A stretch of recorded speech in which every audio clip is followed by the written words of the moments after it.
ओवैसी साहब हमारे साथ में हैं। सर, ये जो फैसला आया है मालेगांव ब्लास्ट पे जो फैसला आया है, इस पर क्या कहना है ओवैसी साहब? आपने ट्वीट भी किया है। देखिए, मालेगांव 2008 का जो बम ब्लास्ट हुआ है और उसमें 6 नवाजियों की और करीब 100 लोगों की इंजरी हुई थी।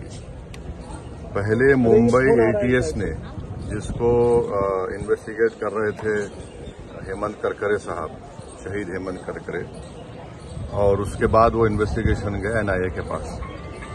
अब इसमें इन्वेस्टिगेशन बहुत गलत हुआ। दूसरी बात यह है कि 17 साल के बाद कोर्ट ने तमाम आरोपियों को एक्विट कर दिया।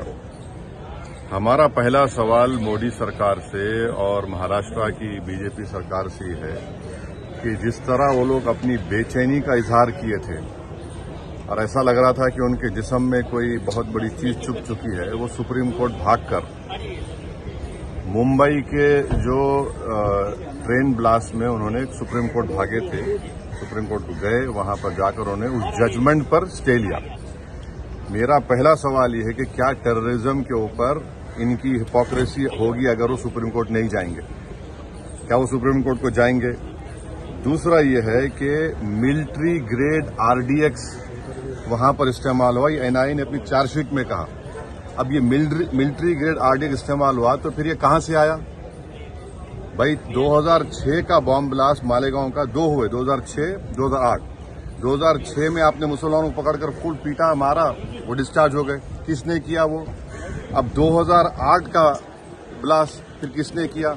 और तीसरा ये याद रखिए कि अगर साध्वी प्रज्ञा ठाकुर की मोटरसाइकिल पर ही वो बॉम्ब रखा गया आरडीएक्स मिलिट्री ग्रेड, और एनआईए ने कहा कि उनके पास नहीं था, वो 2 लोगों के पास था, रामजी कलसांगरे जो अभी तक गायब हैं, तो फिर ये हमको समझ में नहीं आ रहा। फिर मुंबई में जो ब्लास्ट हुआ था 1991 में, उसमें भी एक महिला के नाम पर एक वो गाड़ी थी, क्या बोलते हैं आपकी, मारुति वैन थी, जिसको ना चलाने आता था, उसको आपने कन्विक्शन दे दिया।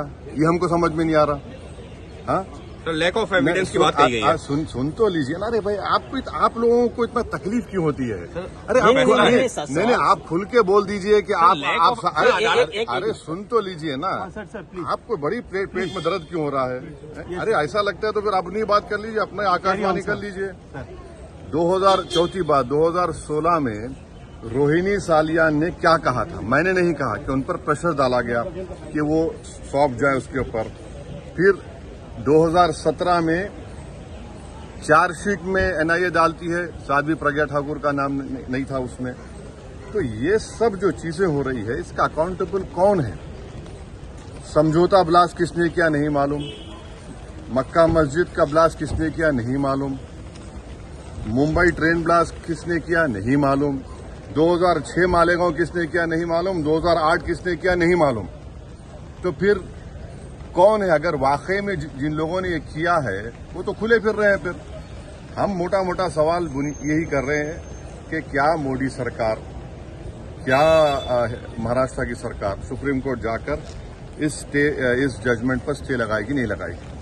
आतंकवाद से मुकाबला करने का दोहरा रवैया नहीं हो सकता, और जो मरने वालों का क्लोजर नहीं हुआ, चाहे वो मुंबई ट्रेन ब्लास्ट हो, चाहे समझौता हो, मालेगांव 2006 हो, मालेगांव 2008 हो, मक्का मस्जिद हो, अजमेर ब्लास्ट हो, इसका क्लोजर नहीं हुआ पीड़ित परिवार के लिए जो अपने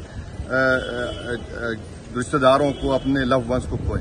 भगवा आतंकवाद के लिए बात कही गई थी, इस केस के लिए कहा गया था भगवा आतंकवाद। आप इस मामले को चाहेंगे कि महाराष्ट्र की सरकार चुनौती दे सुप्रीम कोर्ट में? एनआईए है, सेंट्रल गवर्नमेंट भी है ना। पापा जी को क्यों भूल जा रहे आप लोग? एनआईए भी तो है। एनआईए किसके अंदर काम करती है? एनआईए तो गवर्नमेंट ऑफ इंडिया के अंदर काम करती है। रोहिणी सालियान का स्टेटमेंट है, मिलिट्री ग्रेड अगर आरडीएक्स इस्तेमाल हो रहा है तो भाई साहब ये कहां से आया? ये बड़ा सवाल है सर। भगवा देखिए छोड़िए ना, सुनिए हमारी बात को। आपको एक ही रट लगा हुआ है सर, उस समय कहा गया था। सुन लीजिए ना, सुन लीजिए एक बात सुनिए। ऐसा तो इसका मतलब आप हेमंत करकरे गाली दे रहे हैं? बोलिए खुल के आप लोग, जिसने अपनी जान इस देश के लिए दे दी, बोलिए हेमंत करकरे झूठा था। अरे आप एक बात समझिए कि हमारी एनआईए एक प्रीमियर इन्वेस्टिगेटिव एजेंसी है, उनका अगर इस तरह का रवैया रहेगा तो इंटरनेशनल लेवल पे क्या असर पड़ेगा, इसको आपको जानना चाहिए। आपको जानना चाहिए the context of Pulwama also, सब चीज आपको देखना पड़ेगा। ओवैसी साहब लेकिन कल ही ग्रीन वो साफ तौर पर असदुद्दीन ओवैसी जो इस फैसले पर सवाल उठाते हुए जिनका ये कहना है कि ये जो फैसला आया है क्या इसको चुनौती देगी सरकार और एनआईए, क्योंकि इससे पहले कई और मामलों का जिक्र करते हुए साफ तौर पर असदुद्दीन ओवैसी ने कहा कि उन मामलों में भी पीड़ितों को न्याय नहीं मिला और ये कहीं ये मामला भी वैसे ही ना बन जाए। अंकित गुप्ता, एबीपी न्यूज, दिल्ली।